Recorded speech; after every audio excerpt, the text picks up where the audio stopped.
Thank you, everybody, for tuning in to the This Is Awesome podcast. This is the Raw after WrestleMania review. Let's just get right into the show. We might as well. I just want to apologize to the Philadelphia crowd, before we get into anything about the show. You guys were awesome tonight, and I think we need to give the Philly fans a little bit of a benefit of the doubt, because it was cold as balls last night outside in the stadium. So I can understand why they were dead for a large portion of the show, specifically like the middle to end. So I would just like to say, I understand. I apologize. Anyways, Triple H ends up kicking off the show. We get thank you Hunter chants from the crowd. So I already know right away this is going to be a good show, a good kickoff to the new era.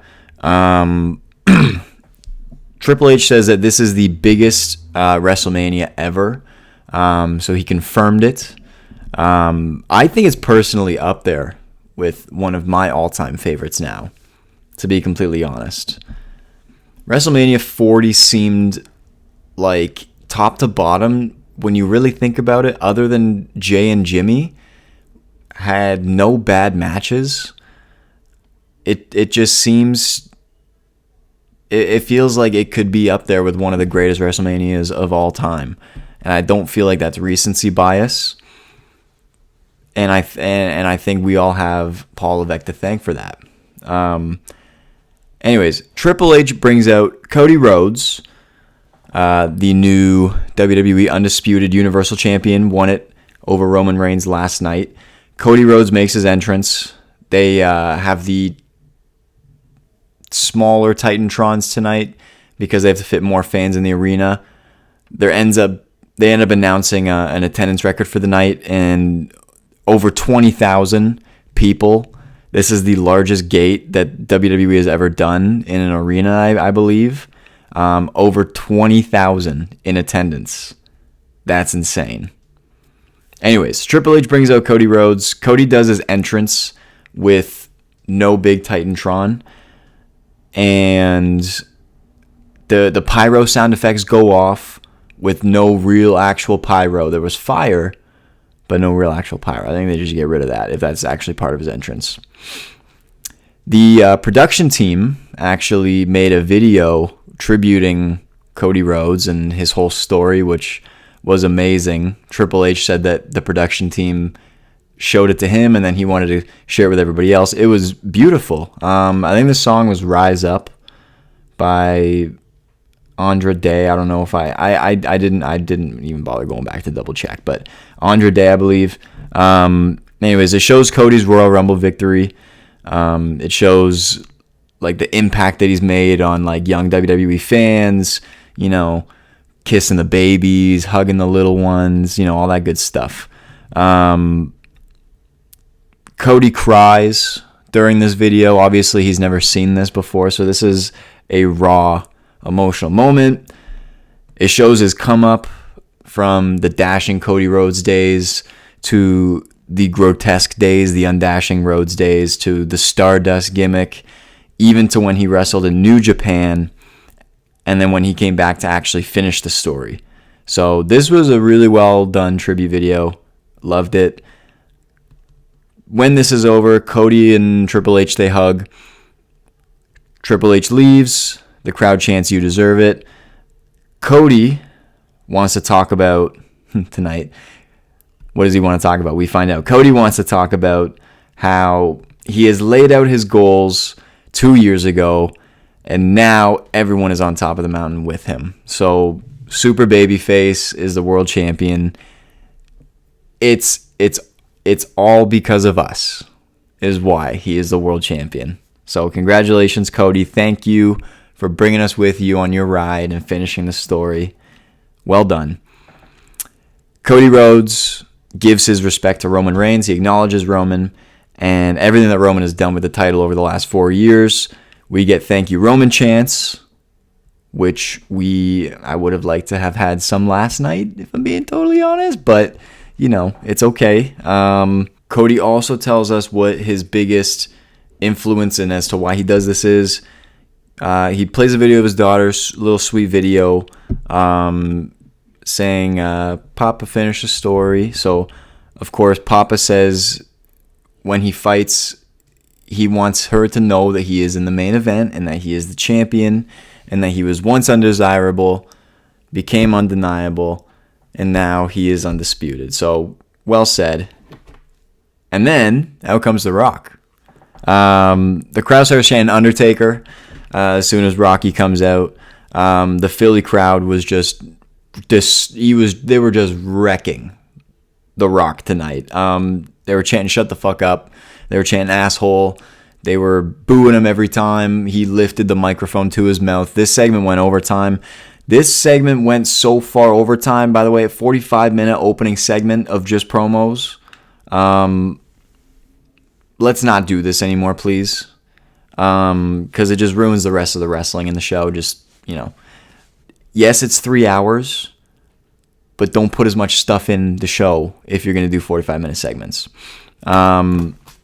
Anyways, The Rock congratulates Philadelphia on being the largest gathering of hillbilly trailer park trash, classic heel rock.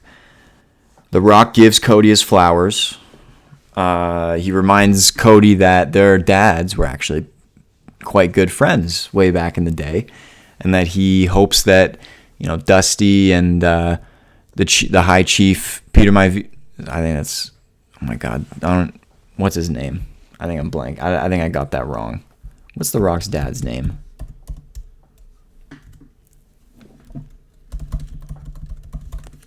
Sorry. Pause. Rocky Johnson. Oh my God. Yeah, I totally blanked on that.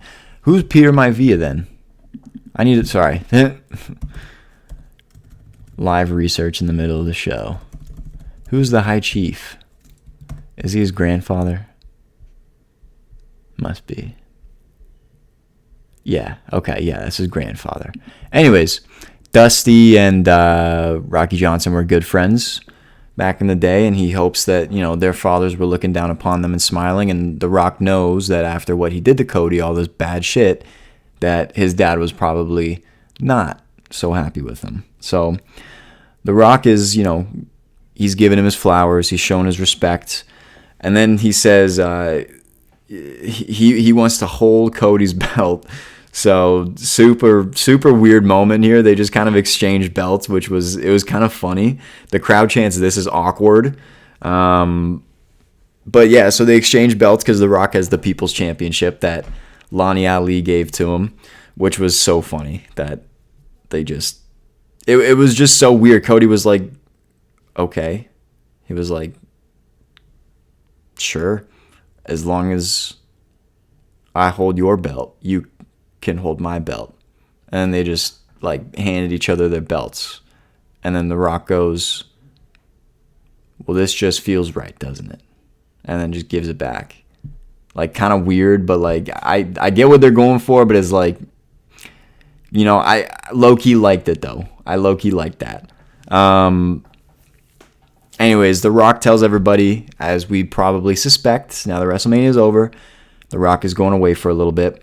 But when he comes back, he's going to be coming after Cody, whether he has the championship or not. He reminds Cody that he beat him in night 1. Even though Cody did win in night 2, The Rock still has a pinfall victory over the new undisputed champion. So we know that Cody and Rock is coming. And this, honestly, when Rock was delivering these lines, it felt like it was the post-credit scene of an MCU movie, to lead up to the next one. That's legitimately what it felt like. So well done. That's definitely what they're trying to do here.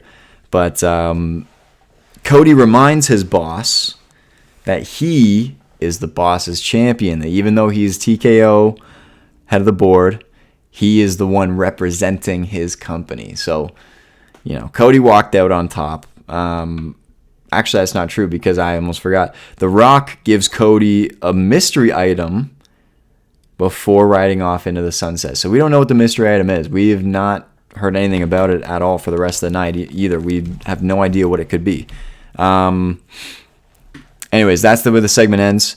The show continues after that. We got our first match. Before the first match starts, we get the introduction of the commentary team, and the Spanish announce team is back on Raw, which is cool. We got our first match, though, Shinsuke Nakamura versus Ilya Dragunov, the NXT champion, coming up to the main roster, making his debut. This was sick. Ilya Dragunov is going to be a part of the draft, they said. As we know later on in the show, NXT seems to be like a third brand almost. So at first it didn't really make sense to me why the NXT champion would be up for grabs in the draft. But if it's going to be like a third brand kind of thing, then obviously NXT is going to take him in the draft. But this was a really good, fast-paced match to kick off the show. Ilya Dragunov is like, I've not seen a lot of him. I don't watch a lot of the new NXT, but from what I have seen, everything that I've seen of him has just been intensity. It's been, he's just got that, that fire that some wrestlers have. He's got like that Hulk Hogan fire. You know what I mean? Like he has that energy and you feel it. And you get behind him, and it's like he's one of the best right now, I think. So I'm happy to see that he's coming up to the main roster. He made Shinsuke look so good tonight. I think this was probably Shinsuke's best match that he's had since he's been like on the main roster. This is up there as one of his best matches because he's been so watered down. But Dragunov, not only does he have the energy, but he sells, and he'll give you so much. He's so generous with what he will do for you in the ring as an opponent. But yeah, Dragunov ends up picking up the victory. He gets the win. Good showing by the NXT champion. Great match to kick off the show. Up next, we get the Damian Priest Championship crowning ceremony. So the Judgment Day are in the ring. Finn Balor, Dominic Mysterio, J.D. McDonough kick off the segment here. Finn introduces the Judgment Day as, the baddest faction in all of professional wrestling. The Philadelphia crowd boos Dominic Mysterio out of existence. Dom puts the mic up to his mouth. He can't speak. As soon as he even tries to talk, he announces Rhea Ripley, and you can't even hear him. You can barely hear him. Like if you listen back to the broadcast, they blew him out of existence. It's insane. Rhea Ripley comes out as the women's world champion, and she just reminds everybody that mommy is always on top. So there's that. She also says that this is not only a new era for the WWE, but this is also a new era for the Judgment Day, because now here Finn Balor brings out Damian Priest, the new world heavyweight champion who cashed in on Drew McIntyre last night at WrestleMania. Holy crap. The second best WrestleMania cash-in of all time. Damian Priest's new music is crazy. That's sick as fuck. I loved his new music. I thought it was really good. He gets a "You Deserve It" chant, which was awesome. He really does deserve it. I think, here's the thing with Damian Priest. The thing with live entertainment is you can't fuck up consistently, but I feel like he does. Not saying he doesn't deserve it, but what am I arguing this? He does deserve it, but I'm just saying sometimes he's not always consistent. I don't know if I buy him as world champion yet, but I think I will, and I think he's going to be a big deal for a long time, and I think this is a perfect first world title reign for him. But happy that he got the "You Deserve It" chant. He announces him and Rhea Ripley as the Terror Twins. Priest tells everyone to rise with the Judgment Day. When they all rise their titles, R-Truth comes in behind them and raises his new Raw Tag Team Championship with them. Priest gets pissed off. He's like, "What are you doing here, man?" He's pushing him. He's shoving him away. Truth says that he brought the tag team titles back to Judgment Day because he's a part of the group. R-Truth wants to bring The Miz into Judgment Day. He said, I know you guys have like a little tight thing about who you bring in, but I think I got a guy for you. And The Miz comes out. Miz goes, no, I don't want to be in Judgment Day. I don't, and I don't think you want to either. He pulls him to his side of the ring. During this segment, there was a crowd chant where the people were saying, basically, R-Truth is a part of Judgment Day. They were saying, yes, he is. When somebody said, I forget who, somebody said, you're not even a part of Judgment Day or whatever. I would love to see like a story with R-Truth where he is just like delusionally, he's the same delusional that he is now, but just the fans almost kind of manipulate him into believing things. Like, what if like everything that like the crowd chanted, like he would follow along? I just think that would be cool.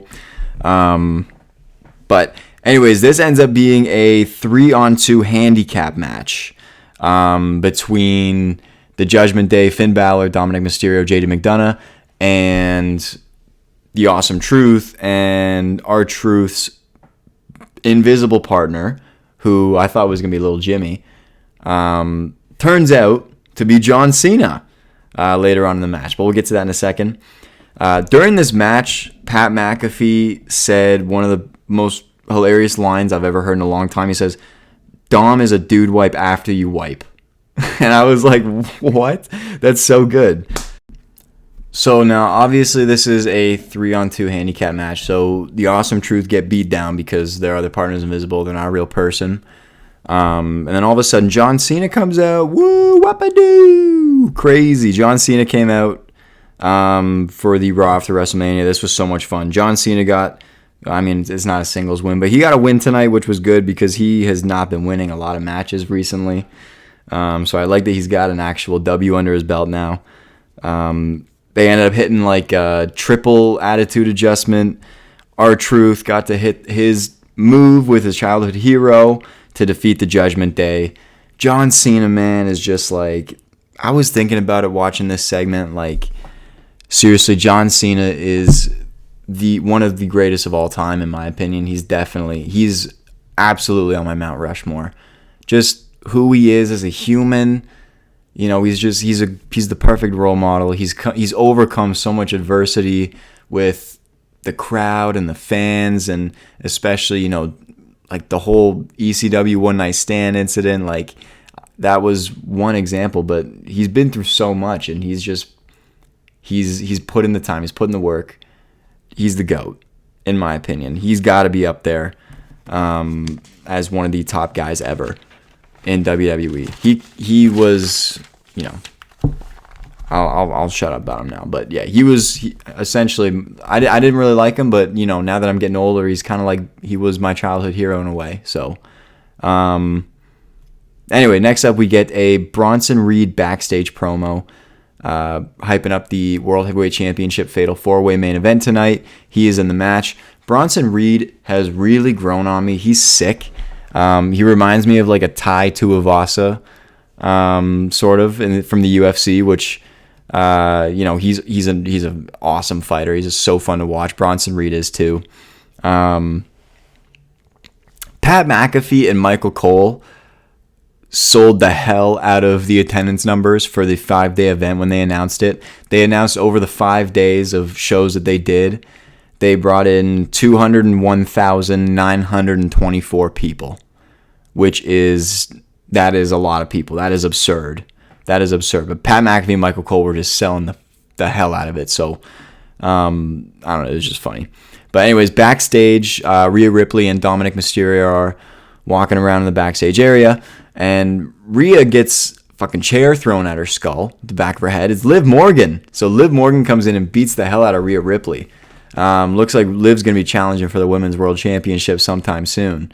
But, yeah, she looked like she actually, beat her up a little bit, did some damage, took down Mommy. This was the first person to, take Mommy down a peg in a little while, something that even Becky Lynch couldn't do, is like really get physical with her. So maybe it'll be a good test. I hope this new aggressive side of Liv Morgan is a lot more interesting than what she's been in the past. So here's to good things. Next up, we get Indy Hartwell with Candice LeRae versus Roxanne Perez, the NXT Women's Champion. So they're doing lots of little promotion for NXT now. I think they're officially going to make it a third brand, which is cool. But mean-ass Candice LeRae is there in the corner of Indy Hartwell. To start the match off, Roxanne Perez slapped the hell out of Indy Hartwell when she went for a handshake. Again, I don't follow NXT, so I guess Roxanne is like an aggressive, mean bitch now, because when I knew about her before, when I had seen her stuff here and there before, I thought she was a good guy. I thought she was nice, but apparently not. So she was roughing up Indy Hartwell. Candice LeRae ends up pulling Roxanne's leg from underneath the rope when the referee had his back turned, and Indy got pissed off at Candice and basically said, like, what the hell are you doing now? So Roxanne takes advantage while the referee's distracted with Candice, rakes the eyes, and I think the announcers called it the pop rock that she hit, her finishing move to beat Indy Hartwell. But I just want to give props to this spot, this distraction spot, because the way that the ref didn't see the leg pull was he was just trying to get out of the way of an Irish whip, and it just looked so smooth. I had to go back and rewind it and rewatch it because this was a really well-timed moment here. So, thumbs up on that. Anyways, next we get a backstage segment. We get Natalya, who comes up and intimidates Roxanne. Roxanne gives zero fucks about Natalya. She's like, yeah, come to NXT. I don't care. I'll see you tomorrow. Next, Sami Zayn comes out as the new Intercontinental Champion. We don't see Gunther tonight. He doesn't make an appearance at all, but as we find out, Imperium is here, but not quite yet. Sami Zayn comes out. He gets a "You Deserve It" chant. Everyone deserves it. Everyone deserves the championships that they won at WrestleMania. Zayn says that Gunther made history, but at the end of the day, Sami was the one to beat him. Sami says that everyone helped him win, especially his brother Kevin Owens, who gave him this motivation and this inspiration to go out there and do it. And he did it, also referencing to Coach Chad's coaching, and of course to the fans for riding in with him, such as how we rode in with Cody Rhodes. Very similar promos here. Anyways, Imperium comes out. Ludwig Kaiser says that this is not what the Intercontinental Champion should look like, and that Sami looks like a bum. And he says that everyone in Philly looks like bums. I love Ludwig Kaiser. I think he's just got such a good charisma to him. He's got just that aura, that villain aura. He's so good on the mic. Anyway, so Imperium surround the ring around Sami Zayn when all of a sudden Chad Gable comes out to save Sami. This was a good save. I did not actually expect it. Maybe I just wasn't thinking about it, but I did not expect to see Chad Gable come out to save him. But we ended up getting the tag team match between Sami Zayn and Chad Gable versus Imperium. In between the commercial break, too, we also get a promo for Sheamus. Sheamus is going to be making his return sometime soon, so that'll be good. It's been a while since we've seen Sheamus. I don't remember the last time, but been a little bit. So it'll be good to have Sheamus back. Anyways, so we get the tag team match. At one point during this match, Pat McAfee mentions that there were 60-something nationalities at WrestleMania. And 4 of them were in this match right here. So my question is, how long is it going to be until WWE redoes the World Cup of Wrestling to determine the best in the world? Because, Shane McMahon won that bullshit, and that's not right. And I know Triple H is not going to let that sit forever. Anyways, Giovanni Vinci almost got his neck stuck on the rollout German suplex to finish the match. I don't know what it almost looks like he has no neck mobility. I don't know if I believe he's had a neck injury. I could be wrong, but I believe he's had neck injury. Let me look this up before I start spreading false information. Hold on.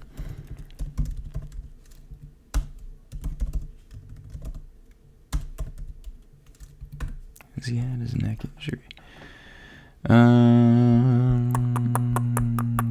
Oh, no, he is not. He suffered a concussion. That was his most recent injury, apparently. Anyways, so yeah, Giovanni Vinci, his neck was too thick to get through the rolling German, but Chad still hit it anyways. It just didn't really look comfortable for Vinci. So Chad and Sammy get the win. Good match. So after this match now, we get a segment backstage with all three of the GMs. So we get Adam Pearce, Nick Aldis, and Ava from NXT, all representing the three new brands for the draft coming up in a few weeks. Chelsea Green comes backstage. She's whining about not being on WrestleMania. She says, how could you have the biggest WrestleMania of all time and not have me on it? Of course, Adam Pearce tells her to go to the ring, and he will give her a moment that she didn't get at WrestleMania with a little wink. So we know some shit's going to go down. Chelsea Green comes out to the ring, and it's Jade Cargill as her opponent. Was not really expecting this. I thought Jade was a SmackDown superstar, but I guess like the few weeks after Mania now are just, it's a free-for-all for brand warfare, I guess. So Jade Cargill comes out. Here's my thing with Jade now. If she's only going to hit 2 moves in a match, you have to at least make both moves look good, because it looked like that boot that she hit before her finisher completely missed. It could have connected, but it looked like it missed. And if it did connect, they need to change the camera angle on it because it looked like shit. If you're going to have her squash women because she's not actually that good of a technical wrestler and you're just going to have her do big moves, get her doing the big moves right. That's not good. I don't like to see that. I think once Jade gets some more experience and kind of, knocks some, I guess, rust, because it's been a while since she's performed in front of people, since she was in AEW. So she definitely needs to scrape some rust off the gears, and she'll be good. She'll be good, but she needs a little bit more practice, I think. And yeah, I've got high hopes for her though. Anyways, now we get to the main event. Actually, before that, we get a backstage segment where Sami Zayn runs into Alpha Academy. Chad Gable and Alpha Academy are celebrating their tag team win. Sami comes up to him and says, "Okay, well, that was your favor, right? I gave you that victory in the tag team match, And Chad was like, "What?" And Sami's like, "No, I'm just kidding." And I was like, at first I was like, "Why is Sami being so hostile?" And then he was like, "I'm kidding." And I was like, "It didn't sound like you were kidding." It was a pretty mean joke, Sami. Very, very heel-esque, but anyways, no, he said, he tells Chad, he says, "I know what you want." He says, "I know what you want from me, what the favor is that you want from me." He's going to give him an Intercontinental Championship match next week on Raw in his hometown of Montreal. So this should be a 30-minute banger. Super excited. If you're going to watch Raw all the way through, next week might be the week for it, because that'll be a good way to finish it off. Anyways, we get to the main event now. Drew comes out before the match. He drops a pipe bomb on the crowd. Drew says this is bullshit. He said he was the champion for 5 minutes and 46 seconds. That was his moment. This is not right. He says the whole Money in the Bank concept is bullshit. He said, it's all CM Punk's fault because CM Punk is such a coward.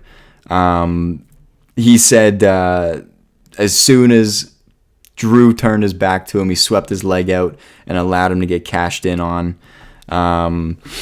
He also thanks Seth Rollins for actually competing with him and having a respectable match with him, and actually, trying to represent that world title and not make it look like it's just, a bouncing around piece of gold like it is. He also calls Damian Priest a gay Undertaker. Anyways, he gets cut off by Jey Uso. Jey Uso comes out. Drew McIntyre throws a tantrum on the outside because he got cut off. The rest of the guys come out because it's almost the end of the show because they had to cut time. I thought this was supposed to be an elimination match. I thought that's what they announced, but obviously they had zero time due to the opening segment to actually, go through a realistic main event caliber elimination match with 4 guys that they want to make top stars and that they want to push. So it just became a regular Fatal 4-Way match about halfway through, which I didn't realize. Maybe they made an announcement and I didn't hear it, but I didn't realize.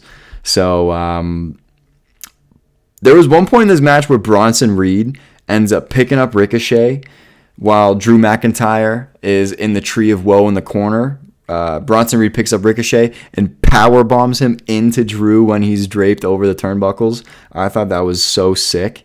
I've never seen something like that before, so that was really cool. Ricochet hits a 450 splash to Bronson Reed through the announce table on the outside, which inevitably takes him out of the match. Which, Ricochet, are you stupid? Why would you do something like that to take yourself out of the match if you want a shot at the world title? This is why you're not a number 1 contender for the world championship. It becomes Jey Uso and Drew McIntyre in the middle of the ring. Michael Cole says, "This is the end of the match. There's 5 minutes left on the air. These are the final 2. Bronson and Ricochet are done." So Drew McIntyre is about to hit the Claymore. He's in the corner. He counts down. And then CM Punk comes out from under the ring and grabs his leg and doesn't allow him to hit the kick. Jey Uso comes in, hits the spear, which, stop it. Hits the splash. Jey Uso becomes the number 1 contender for the world. The World Heavyweight Championship. It's so confusing right now because both of the world titles, I don't like considering the Universal Championship a legitimate Universal Championship. I don't like seeing it as a higher class than like a World Heavyweight Championship. So it's a world title. The Universal Undisputed title is a world title. But no, I get confused now with both the world titles on the same show. I was wondering how they're going to do it. So is Cody going to go to SmackDown then, you think? Or is Judgment Day going to move to SmackDown? I think Judgment Day on SmackDown would be cool because, if Damian Priest is going to keep going with this whole bondage Undertaker gimmick, then SmackDown might be the show for him. And I think it might be cool to have the World Heavyweight title back on SmackDown. Keep Cody on Raw. But anyways, this means that Jey Uso is going to be facing off against Cody Rhodes. Probably a Backlash, I'm guessing. That would be a fun match. I wonder how they're going to incorporate some sort of storyline to it. Obviously, it'll be a very respectable match between them because they've been teaming up together and they've been close together and they've been helping each other out. So very exciting. This was a good episode of Monday Night Raw. Very good Raw after WrestleMania. Solid. Not great by any means, I don't think. It wasn't very, nothing like crazy memorable, but good way to kick off the new era. So, yes, thank you for watching. If you want to go follow my socials, follow This Is Awesome PW on Instagram. Make sure you rate the podcast if you enjoyed. Share it with your friends if you got any wrestling fans out there. Help grow the fan base a little bit. And I will see you guys in the next episode.